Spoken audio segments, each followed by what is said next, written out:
It subverted expectations, it made people upset, and I think that makes, in the words of John Waters, for good art. And so I am absolutely honored to introduce a man who, while he does not remind me of a little girl,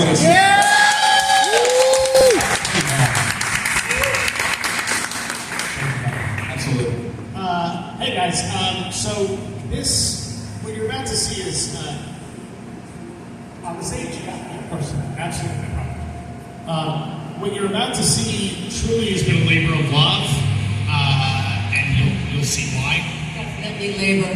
Yeah, of love, and it took 6 years for this movie to get completed, which is insane since we thought we'd get it done in about 9 months, and then the world shut down and other things happened.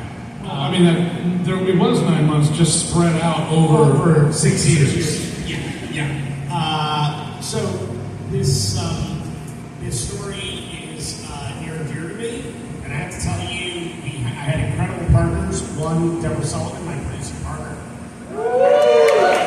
Thank you so much for coming out and watching our baby. And most importantly, to our director, Michael Felcher, who requests. Thank you. So, look, you've all been waiting way too long to watch this thing. We'll come back up here afterwards. We'll talk your ears off, and then we'll show you Jason Goes to Hell as well. All right? So, all of you, enjoy Hearts of Darkness, the making of the final Friday. Let's go to hell. On a personal note, if for some reason you don't enjoy the documentary, please don't tell me about it. My ego is too fragile to handle any of that shit. So, just FYI.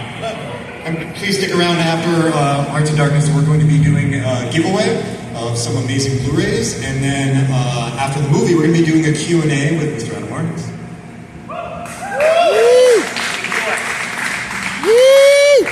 Folks in Neshaminy Brewing Co. Hi, Deborah Sullivan, producer. Michael Felcher, director. And Adam Marcus, 23-year-old jackass.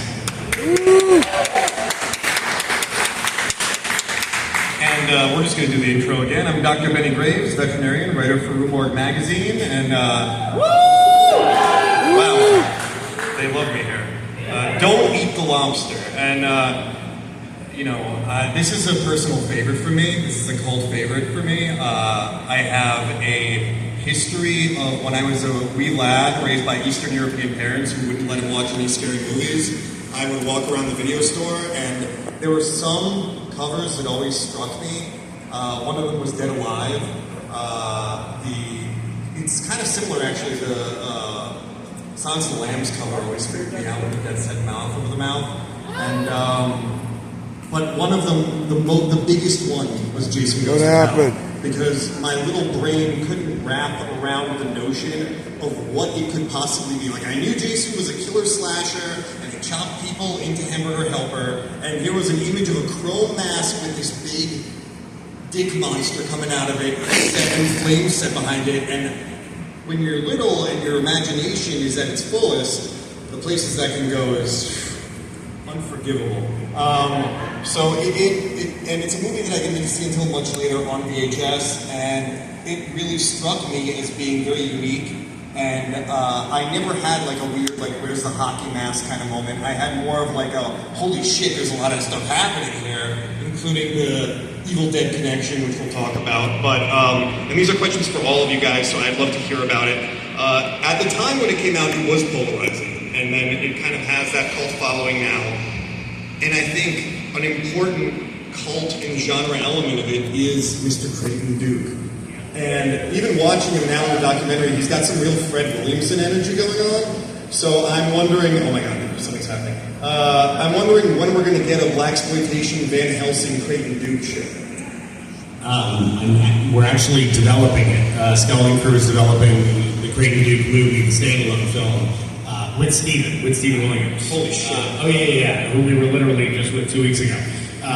Steven's working on with us. Ostensibly, Creighton never died. His spine was broken. He now lives at the top floor of a tenement building in Chicago, and he has sort of a bionic back brace is guarding one of the 7 gateways to hell, which is under this building in Chicago. So the movie is pretty much Attack the Block meets Demons with Creighton Duke stopping hell. So that's the movie. Holy shit. It is so fucking crazy and badass nuts like Jason Goes to Hell. And I'm telling you, Steven, every time we talk to our scene or work a moment, he lights up like Christmas. Those fucking 8-ball eyes of his, just like wow. And I will also say one other thing. Creighton Duke is actually the brother of Dick Halloran from The Shining. So that's one of the things that I've been connecting. So you're going to see a lot more connected universes, whether people want it or not. Well, I hope we get to see Creighton Duke watching TV with like a big velvet photo of a naked black lady. Literally, that's in the script. The painting from Halloran's apartment in Florida, it's in Duke's apartment. He inherited it from his dead brother. I also have a black velvet photo of a naked black lady. Oh yeah, don't we all? Yeah. You started early on in theater, and you directed a production of Little Shop of Horrors when you were 19. Yes. And so what was it like to go from doing that to then directing this major movie? Was it whiplash, or did it feel like you were expanding on a skill set you already had? Well, okay, so wow, I love that you know about the Little Shop of Horrors thing. When I was a kid, I started my first theater company. I literally had my own theater company when I was 15 years old. And from 15 to 21, I did over 70 productions. So I was always working on multiple things, whether it was directing or doing choreography, which I was a dancer, or acting and stuff. And so, wow, that production of Little Shop of Horrors is the first time that the Broadway puppets had ever been given to a production. So I had the full 35-foot proscenium arch plant for the end of the show, Audrey too. Here's the thing. When I made Jason Goes to Hell, I think I was like either too young or just too stupid to know that this wasn't exactly what I should be doing. So it's sort of what my brother Kip says. Like he wouldn't have been surprised if at 17 they said, yeah, you should direct movies. Because I didn't think about it that way. Honestly, and I know there's a ton of filmmakers in the room, and my feeling about filmmaking in general and about life in general is if you actually just go, no, that's what I'm supposed to do. Like, that's my job, that's what I do.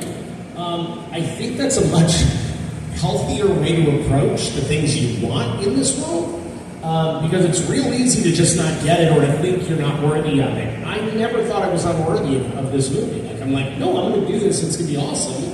And when I stepped on set with a 100-person crew on my first day, even though Sean and Bill and Sam freaked me out with the whole shot list thing, I was like, okay, I'll fix the shot list and we'll go shoot it. And that's what happened. And even though they put limitations on me, or tried to put limitations on me, by the way, at the end of Jason Goes to Hell, at the end of the production, the average number of setups per day was 36. Just so you know, the average number of setups on a really well-run crew in Hollywood is 20 a day. I almost doubled it because I didn't know any better. And I worked like that, so if you work like that, but you do it with joy, the rest of the team wants to do it with you. So I never felt that I was either out of my depth or it was an expanse on anything I had done before. Yeah, it was bigger, sure. But when you're working as a director, your focus is on answering everyone's questions and then looking through that lens and knowing this is what happens in front of my lens. If you've got that, and look, Jason Goes to Hell, by the way, is the only Friday the 13th movie to have rehearsals with the actors before we shot anything. I had 2 weeks of rehearsal. And we didn't pay anybody for that. I just said, I'm available for rehearsal. Anybody who wants to come to rehearse with me, let's do it. And the whole cast showed up. And so we were good to go. Like, we got on that set. They knew what to do because we'd already done it. I think people feed off that energy, and I think that shows in the documentary that there are so many people who are like, I felt fully confident about this, despite the fact that he looked like he was came out of a frat house. Yeah. So you directed a horror sequel at a point when you made this movie, that great golden age of horror sequels was kind of unfortunately on the downslope. You also wrote, a Texas Chainsaw sequel, and you co-wrote a Cabin Fever sequel. So what was your relationship with horror sequels at the time? And did you have any favorites? Did you have any influences on this broke the mold, so I'm riding off of this breaking the mold? That's a good question. Look, when it came to, let's say, Texas Chainsaw, right, which is the other enormous franchise that we were part of, when we first started, when we went to go pitch that movie, oh my God, I don't know if everybody in here knows who Steve Susko is. Steven Susko wrote The Grudge, the American remake of and so he had done that, and then he did Unfriended Dark Web, which is a terrific movie, by the way. If you get a chance, really good. Steven is a fucking lunatic, and when he wrote his version of Texas Chainsaw, the studio got his first draft and went, "You can't have any cannibalism in this." And he was like, "What? It's Texas Chainsaw." And they said, "Yeah, you can't have it." Because they had made Midnight Meat Train, and it was a disaster for them. So that's my cannibalism. So there was suddenly this rule at Lionsgate, no cannibalism. Well, Stephen being the lunatic that he is, Yeah, you can't have the hockey mask. You can't have cannibalism. Annoying. well, and also, it usually comes from people who don't know what the fuck the genre is. They don't have respect for the audience. I'm shocked. Yeah, I know, right? So Steven, being a lunatic, went, "Okay, I'll go rewrite." He went and rewrote. He added more cannibalism to the movie. So Lionsgate fired him, and they threw the script out. Nobody was allowed to read the script. So we were asked by the producer of the movie, not by Lionsgate, but by the producer. We were his favorite writers, and he wanted us to write the movie. So we're like, great. Deb and I come up with a treatment for that movie, which included No cannibalism. It included the ending of the first movie, the continuation of what happens to Sally, and it is a direct sequel to the original. right. So we write this thing, and we give it to this guy, Carl, who's the producer of the movie, who's an idiot, and that's the nicest thing we could say about him. He's a fucking idiot.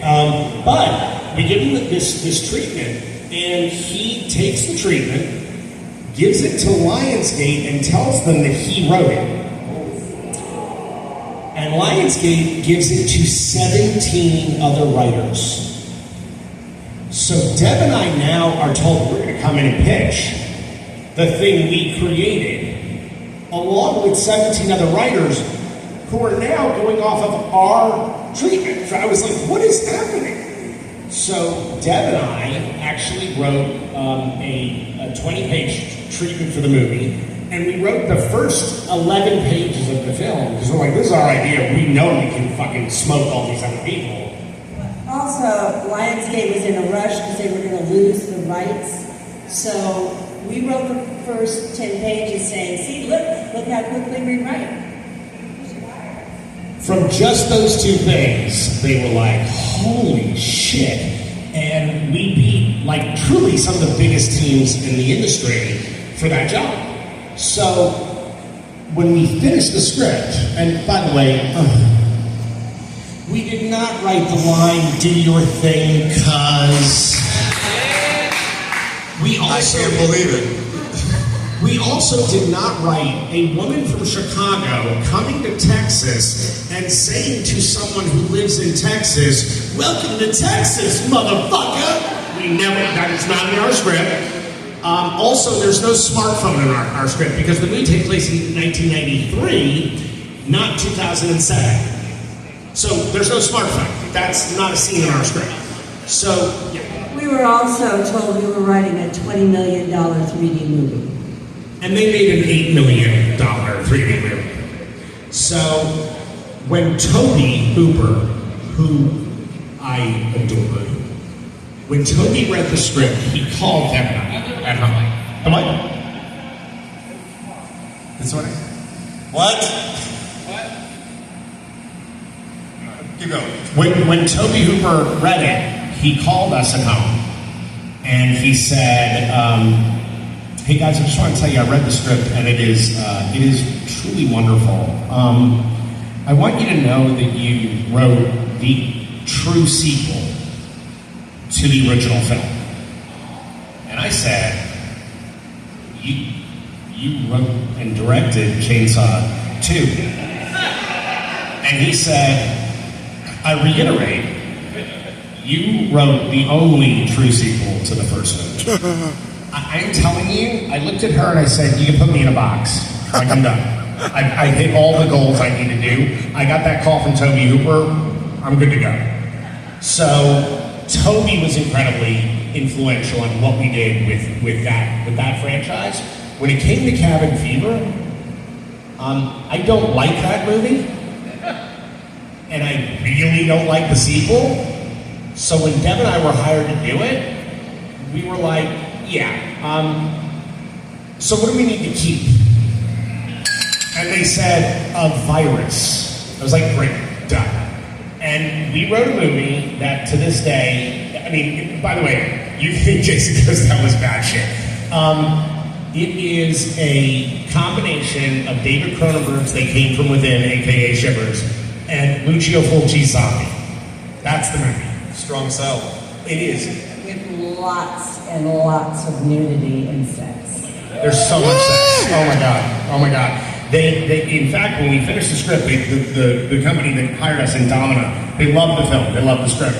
And they were chasing me as the director of the movie. The problem is they were going to shoot the Dominican Republic, and it was going to be the first movie in the Dominican Republic. And I was like, "No, I'm not directing that. No, I know what that looks like. I'm going to get there, and it will be nothing. I will be given 3 coconuts and told go make a movie." So I was like, no. And they kept pressure, like they kept on me. So I finally said to my agent, I said, "I'm going to write them a director's memo, like what I will do with the movie. If they let me make the movie, it'll be the greatest thing ever. Like it'll make my life. It'll give me. If they don't like what I write, they'll never call me again about this goddamn job." And so I wrote right up front. I said, "Hey guys, to make this movie work correctly, I'm going to need these 4 characters played by adult film stars because we're going to have full penetration in this film." By the way, they never called me again. I will tell you this, to our agent's credit, our agent called us and was like, "Fuck, I really want to see that movie." I was like, "Yeah, I know. Fantastic. And Domino went out of business, and Yeah, now the script is literally floating out there, and you might end up seeing that movie someday because the producer of the original Cabin Fever is a very close friend and wants to make the movie. So that, and by the way, I might end up directing it, and there might be some hardcore penetration. Just saying. So, I mean, we can probably end the interview with full penetration.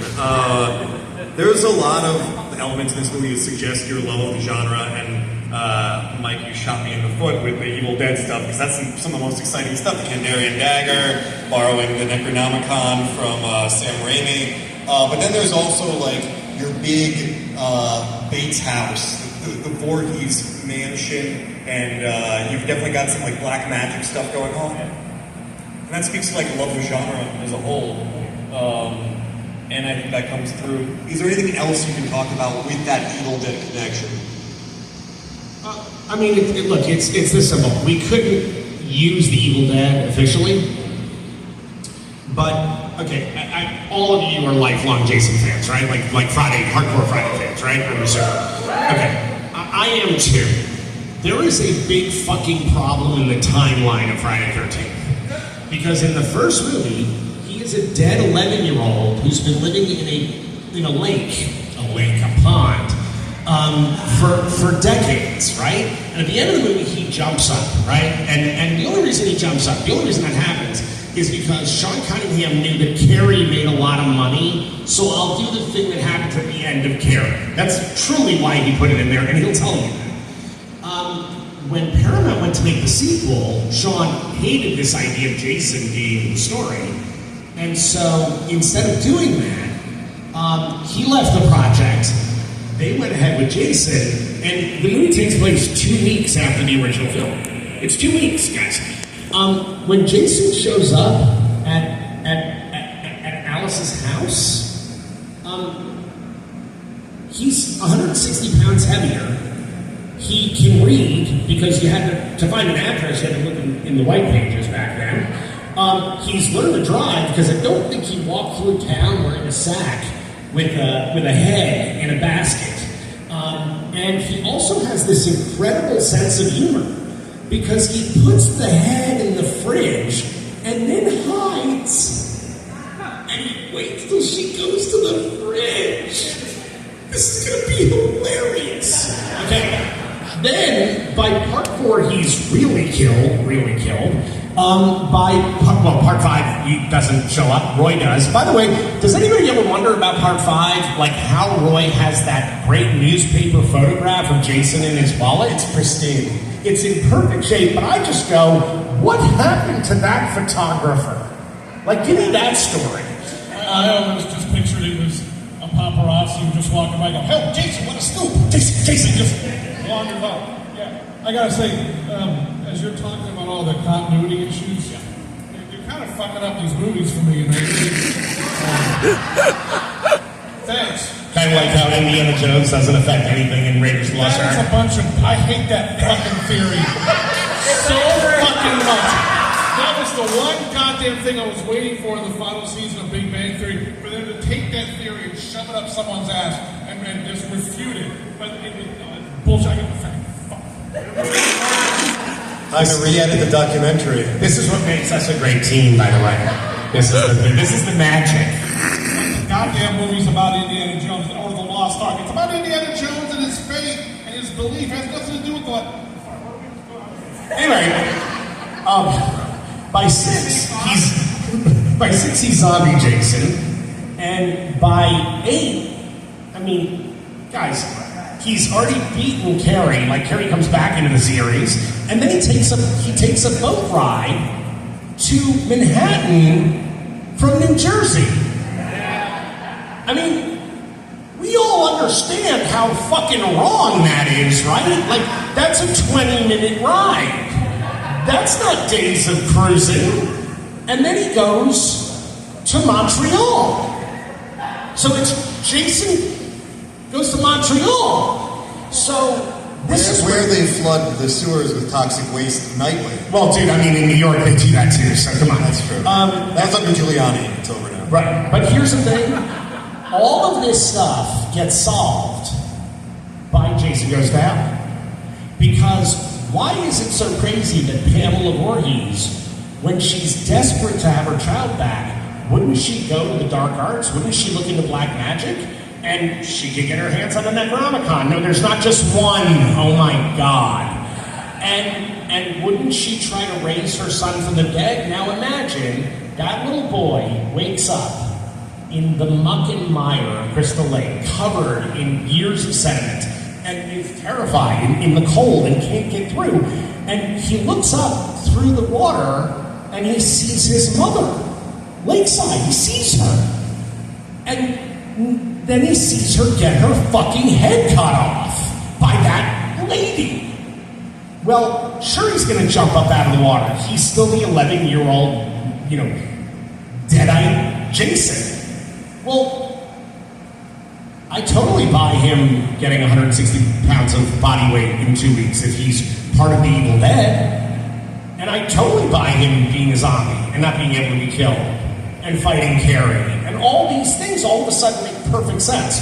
So here's the thing. Jason Goes to Hell is the Rogue One of the Friday the 13th franchise. We fix that hole in the Death Star. We fix it. Because why the fuck is there a hole in the Death Star? Well, they made a whole fucking movie about it. And it fixes the problem. I mean, Indiana Jones was never going to get the Ark. Jesus Christ. It's the literal finger of God. What man could have anything to do with it? I love him so much. I was raised by Eastern European family members, so I don't cry. And the only time that I got choked up was on a recent flight, Temple of Doom was playing. And the part where he's like, Indy, I don't want you to die. And I was choked up. My girlfriend was like, what are you crying about? I'm like, Short Round's really sad. Because Indy's about to like rip out a dude's heart and throw him into Magna.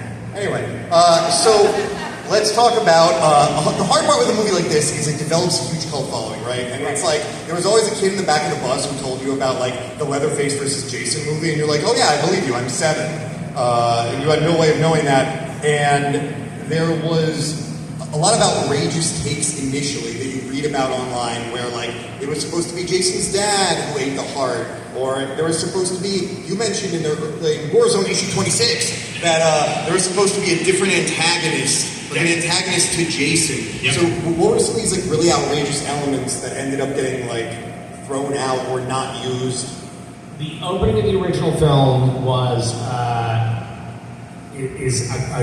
figure rowing out on Crystal Lake in a little boat and diving backwards into the water. And the reason was that I was told by Sean Cunningham, forget part 8 exists. No one wants to go back to part 8. So you go back to part 7. So Jason is tied, he's in the lake.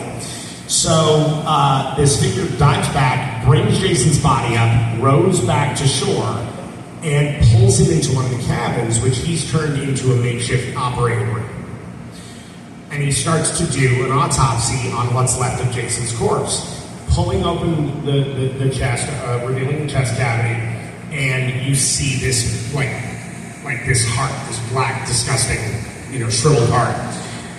He goes to cut the heart out, and suddenly this black, viscous fluid starts coming out of the heart, and the heart starts beating.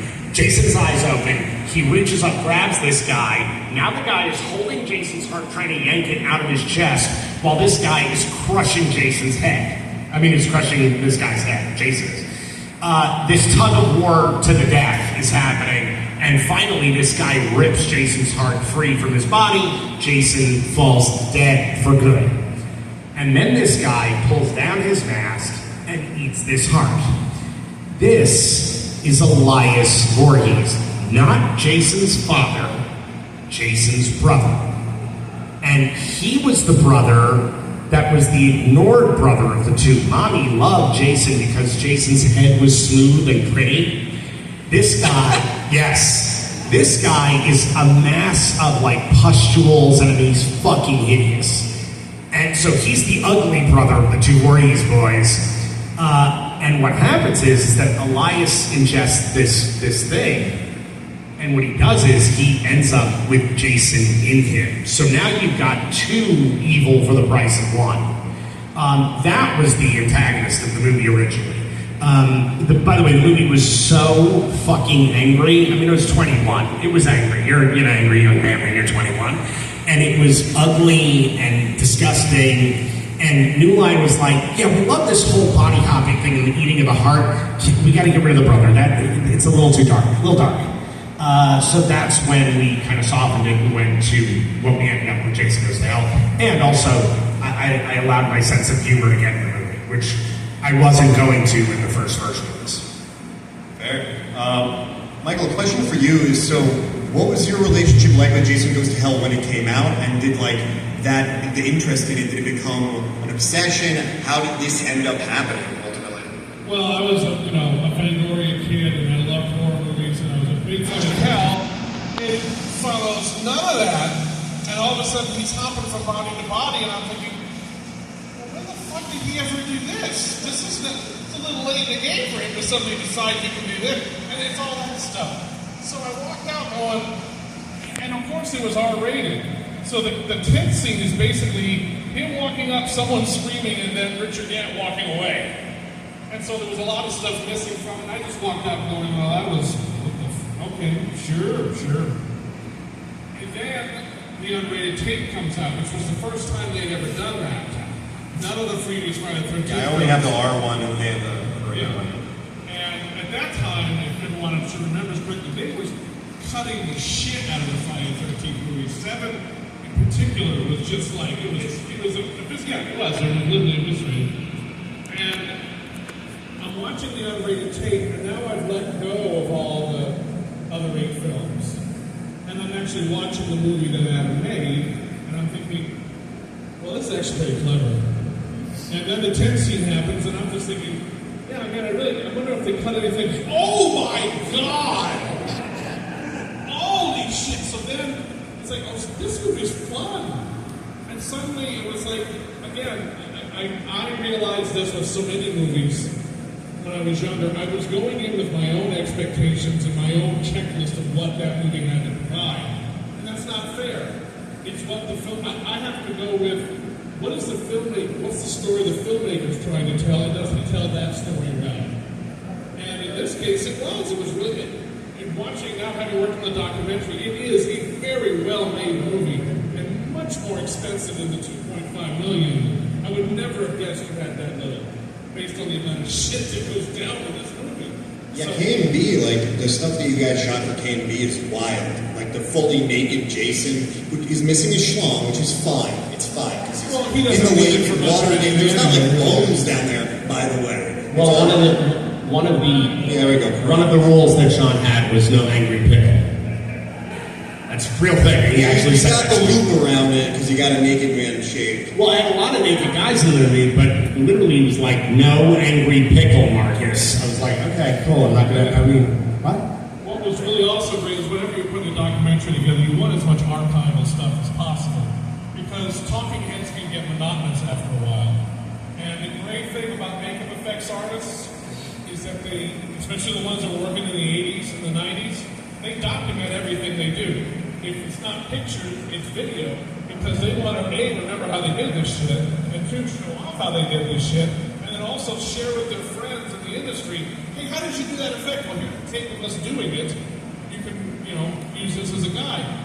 And so, Bob Kurtzman, I ended up, not having anything to do with this, I had archived all of their VHS tapes and everything and digitized them all. So when they were doing the editing and stuff, like, man, I wish we had some behind the scenes footage. Bob told them, oh, I got hours of that shit. And I was like, what? Yeah, and then I just went to my hard drive, oh yeah, here you go. Bob's like, give me $1 and it's yours. I'm like, okay, here's $1. And I got to give a big shout out to the real hero of this documentary, the editor, Eric Meitner, who's the one who had to sift through 60, 70 hours of interviews. Yeah. And that was just Adam's interview. Yeah, that's just me. No, seriously, I have all the footage at home. If you fast forward, you can see the sun rise and the set rise. Because he's a very good storyteller, and there were a lot of stories on this movie. And so it was just a matter of, how do you hone all this into a documentary? And getting that footage was a godsend for Eric, because now he has something to cut away to illustrate this, other than someone talking about it. And it was, so Eric deserves so much credit, because I edit a lot of my own stuff when I work on something. And I came into this a little late in the game, and Eric was already on board as an editor. So I was able to say, I want this feeling, I want to progress from this, I want to have more of this. And then I got to go and watch a movie, and Eric had to do the work. Yes, And that's not all true. Well, it's not. That is not all true, because yes, we had another director on the film, and we had creative differences. And the main difference was he had no vision for the film. No. He had no idea how to mold any of this footage, even before Eric came along. And after we said bye-bye to him, we were given Michael. And he had a vision, and you can tell, you and Alan were just crying. What happened was, we did have another director on the movie. He didn't have a plan. He just had a plan. And I kept asking for a plan, like, what's the movie you're making, dude? Like, we're collecting a lot of great footage, and everybody's getting great questions, because Peter Brackey, the author of Crystal Lake Memories, the coffee table book, the beautiful coffee table book, that's perfect for your coffee table if you want pictures of eviscerated women. And it's never gone out of sale, by the way. That book has been in print since he wrote it, and it's still selling. Peter wrote all these great questions, so there was this wonderful collection of stuff. But I kept saying, but what's the movie? Like, it's just stuff right now. And so we parted ways, which was no harm, no foul, done. But I turned to Peter and said, dude, get me a fucking director. Like, I need somebody right now. Like, you gotta get me somebody. And he had 5 people who wanted the job. We had